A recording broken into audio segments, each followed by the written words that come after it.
Pues esto surge hace bastantes años por un grupo de jueces amigos a los que yo me incorporo. Yo soy el único abogado de la tertulia, a través de la amistad con un par de ellos fundamentalmente y después con todos. Y entonces solíamos comer una vez a la semana en un restaurante, normalmente una tasca o casa de comida que se decía antiguamente en Madrid, es decir, restaurantes normalitos tirando a modestos, y una vez a la semana. De ahí eso se continúa y hay un momento determinado en que mi mujer se marcha a trabajar ofrece un cargo fuera de Madrid y me dice, pues esas comidas en vez de hacerlas fuera, las haces en casa y que sale más barato. Y bueno, y así surgió esa comida y lo venimos haciendo desde entonces.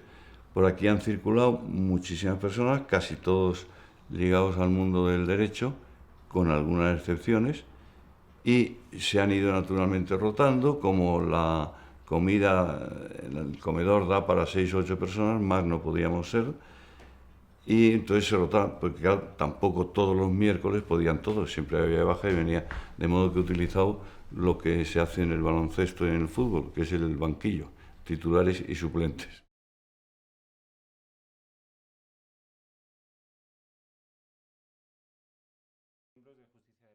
Sí, prácticamente la mayoría.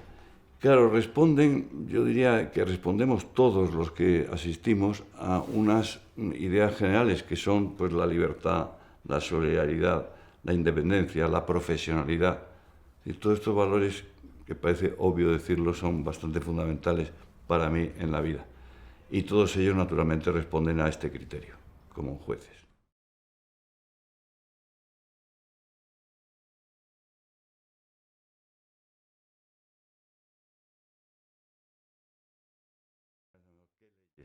Claro, la eliminación de todas las leyes que representaban y estaban apoyadas por una dictadura. En cuanto ha habido libertad y democracia, las leyes han cambiado. Por ejemplo, una de las leyes, la que regía el Tribunal de Orden Público, que afortunadamente desapareció, luego fue sustituido por una audiencia nacional que es bastante controvertida, pero que no es ni mucho menos lo que era el Tribunal de Orden Público. Pero efectivamente lo que ha triunfado es las ideas de libertad y democracia. Triunfado, lo digo entre comillas, porque claro, la cuestión de la justicia es muy complicada y muy difícil. No sé si es el momento de hablar pues, de los problemas de la justicia. Uno de ellos es el clásico de que es muy lenta. Justicia lenta no es buena justicia. Pero claro, ayer releía yo casualmente un libro de 1894, séptima edición, que era El pleito del matrimonio, escrito en plan de broma y verso por varios escritores. 1894, séptima edición, con lo cual sería de 1890. Hay un versito ahí que dice, la justicia en este país tarda 3 lustros, en decir, 15 años. De modo que el problema del atraso de la justicia no es nuevo. Otro problema es el de ahora, cómo están los juzgados, cómo estaban antes.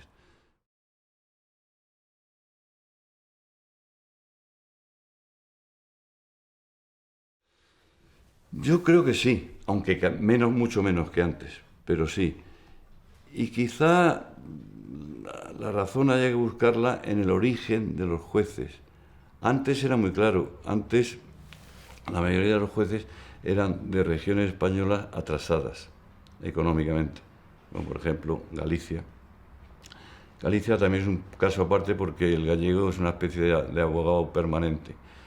Pero Galicia, Extremadura, Castilla, es donde se daban más opositores a judicatura.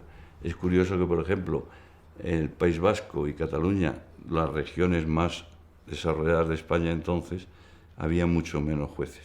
¿Y esto por qué es? ¿Por qué era? Yo creo que porque, lo que te acabo de decir, en zonas más desarrolladas, la población tenía otras salidas, mientras que en regiones menos desarrolladas, la salida para el que sus padres le podían pagar estudios, era la carrera de Derecho y opositar. Yo creo que sí, que siguen siendo conservadores, en parte porque lo daban en la propia profesión.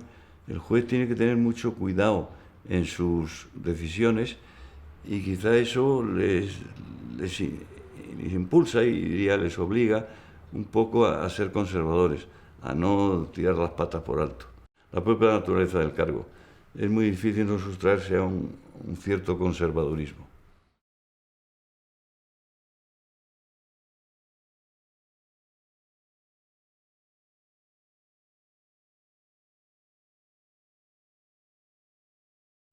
¿Qué se debe?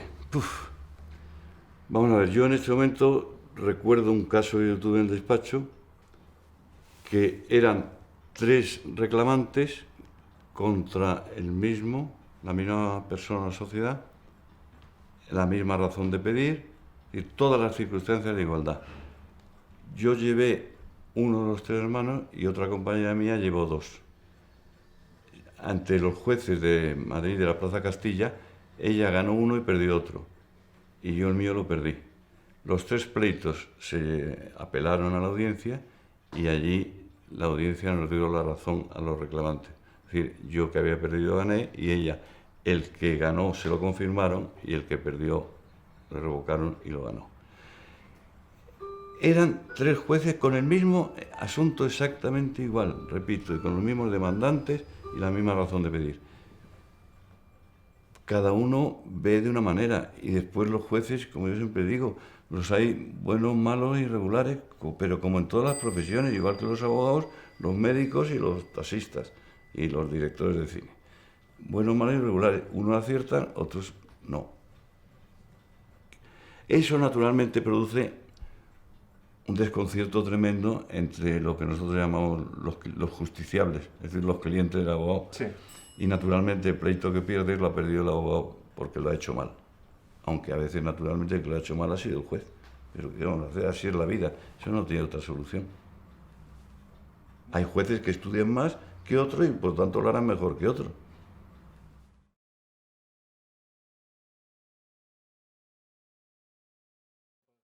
Naturalmente, debería estar el Consejo de Poder Judicial. No está, quieres decir. Porque yo creo que no, ni está ni lo ha estado. Nunca. Yo creo que no, porque ha privado siempre, que perdone mis amigos, un gran corporativismo. Y se defienden entre ellos más de lo que debía ser normal. Eso se da también en todas las profesiones, pero no quizá en el grado que se da entre los jueces por ser menos. Entre los abogados existe, pero es muy difícil el corporativismo porque somos tantísimos que, claro, ya ahí es más difícil. Pero yo, que he estado una temporada de diputado en la Junta de Gobierno del Colegio de Abogados de Madrid y llevaba precisamente los temas de deontología profesional, siempre procuraba el ser muy exigente y riguroso con las faltas de los compañeros a las que se habían denunciado, precisamente para evitar el corporativismo y para que triunfara ciertamente la justicia. Pero es muy difícil.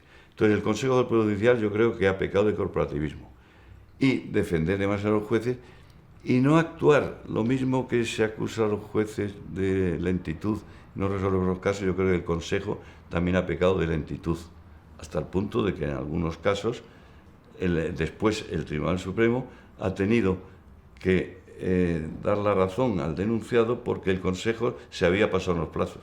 Es decir, el Consejo era tan lento como los jueces a los que ha acusado de lentitud.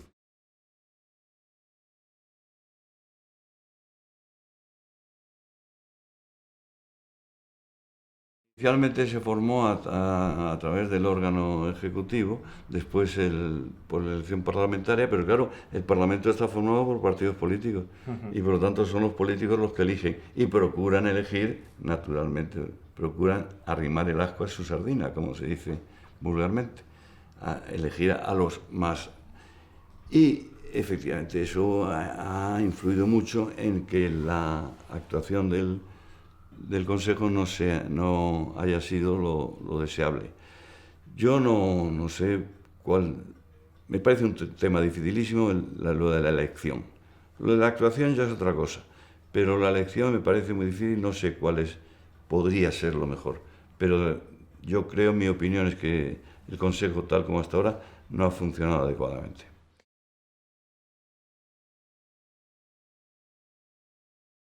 Por el clientelismo de los partidos. Por el clientelismo de los partidos. Y eso ya no solo, pienso yo, no solo por el bipartidismo, porque si los demás partidos que de alguna manera funcionan siguen teniendo el mismo clientelismo. Por ejemplo, en la mayoría del Consejo son PP y PSOE. Y después hay desde siempre uno de CiU y otro del PNV. Pues los representantes de CiU y del PNV siguen siendo clientelismo de sus partidos. De modo, y si llega después UPD, Izquierda Unida, etcétera, etcétera, sigue ocurriendo lo mismo.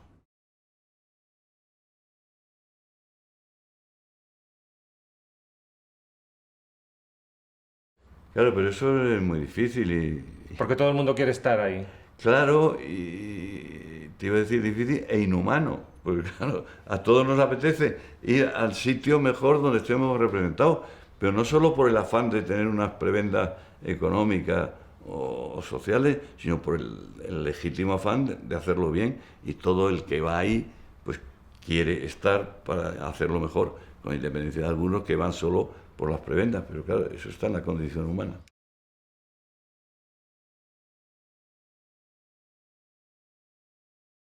Bueno, sí, efectivamente, aquello fue un escándalo tremendo, que yo creo que ahí hicieron mal muchísimos.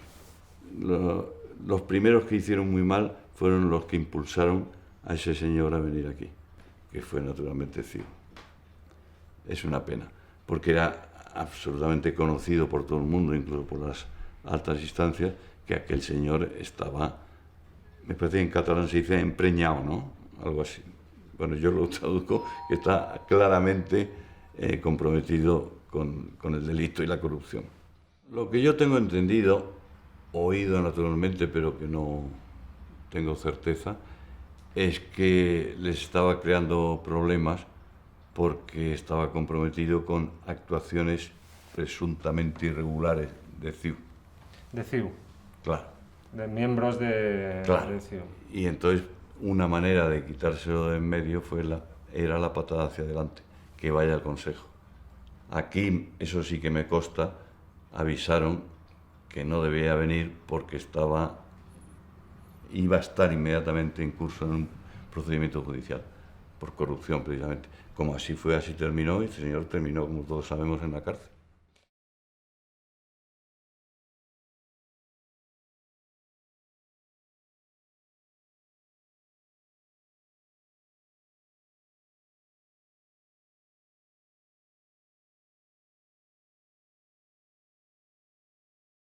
Que todo pasa y que no pasa nada. Sí, ese es el problema y la desesperación, como tú dices, de los ciudadanos, que al final conduce a un escepticismo que se va notando a la hora de votar. Cada vez el votante lo hace con menos ganas, con menos entusiasmo, y esos partidos o aquellos grupos en los que el ciudadano confiaba por su honradez y digamos, y ejercicio del derecho y de la política, les está desengañando. Y de ahí viene pues esos movimientos que hay ahora, pero bueno, ese es otro tema en que yo no debo hablar porque no soy ningún experto.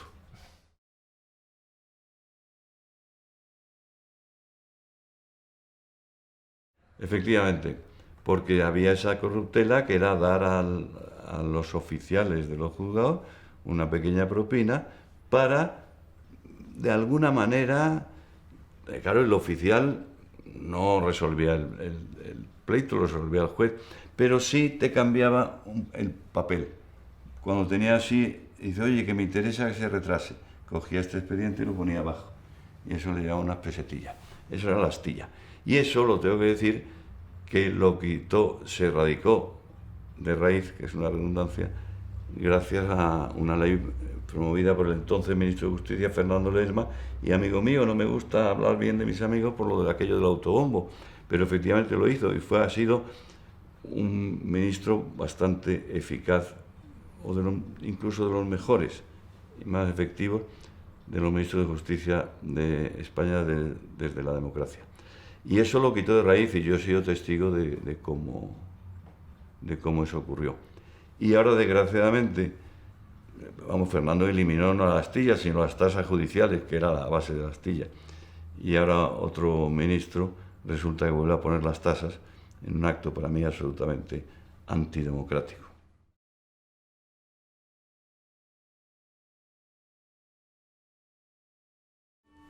A ese nivel yo creo que no. A ese nivel yo creo que no. ¿Y en el nivel de los jueces? En el nivel de los jueces yo tampoco hablaría de corrupción. Hay algunos casos, evidentemente. Hubo uno famoso en la Audiencia Nacional, de triste recuerdo. Y hay algunos otros, pero son... mira, los abogados, cuando yo era abogado relativamente joven, decíamos siempre, la justicia española no se vende, se regala. ¿Qué quiere decir? Efectivamente, que no hay una corrupción directa de dinero, pero sí hay, se regala, hombre, mira, te voy a hacer a ti este favor.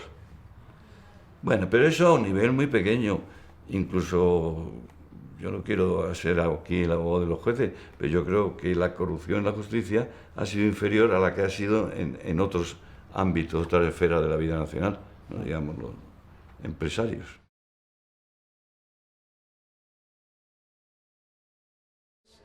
Claro, pero el favor, en definitiva, pues es una manera de traducción en dinero. A mí me es igual que uno se venda por 1.000.000 de euros que por 30 días de veraneo en el Caribe, por decir un sitio al que yo no iría nunca a veranear, naturalmente. Pues la de toda persona. Honradez, seriedad, profesionalidad, rigor y amor efectivo por la justicia, hacer la justicia verdadera. Pero claro, todo eso unos lo reúnen y otros no. Defectos, quizá alguno sea el miedo, y hoy cada día es más el miedo a la prensa, a los medios de comunicación, el miedo a las presiones políticas, que quieran o no las hay. Y aquí me gustaría decir que para mí ha sido absolutamente improcedente e indecente que el presidente del gobierno, señor Rajoy, haya dicho que esperaba que el tema de la infanta se solucionara favorablemente. Eso es una presión del presidente del gobierno, y es una presión a un juez y a un fiscal. Y eso es intolerable. Y después, debajo de ese señor, el fiscal general también ha hecho unas declaraciones igualmente detestables. Esa es una manera de presión. Separación de poderes, sí. Sí, efectivamente. Teóricamente sí. Y prácticamente, pues en unos casos sí y en otros no. Bueno, vamos a que estamos, por ejemplo, en el tema del fiscal, que ese es otro tema larguísimo que yo quisiera que hablaran otros compañeros míos que saben más. Porque claro, resulta que el Ministerio Fiscal depende del gobierno, lo nombra el gobierno y depende de él. Hay una jerarquía absoluta. ¿Cómo puede ser independiente un fiscal como lo es un juez, teóricamente, si le están mandando desde arriba lo que tiene que decir? Mire usted, ahí no hay separación de poderes. Ahí el Ejecutivo se está entrometiendo en el judicial.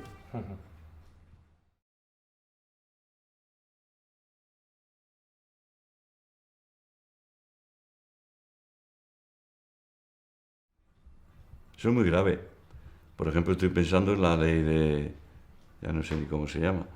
La ley del Ministerio del Interior que reprime y recorta actos públicos, ¿no? Manifestaciones, etcétera. Eso, a pesar de que creo que la han recortado un poco, es un ataque directo a la libertad individual. Y a mí me parece un disparate absoluto. Totalmente.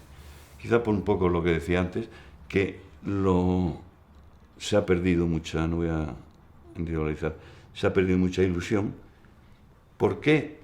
Pues quizá por eso que hemos dicho antes, que hemos visto que los partidos, la actuación pública no respondía a lo que algunos de nosotros deseamos, que era una vida pública absolutamente íntegra, honrada y profesional.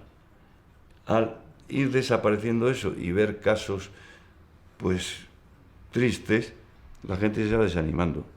Para mí hay un tema, no sé si sale a colación o no, que es la relación entre Estado e Iglesia.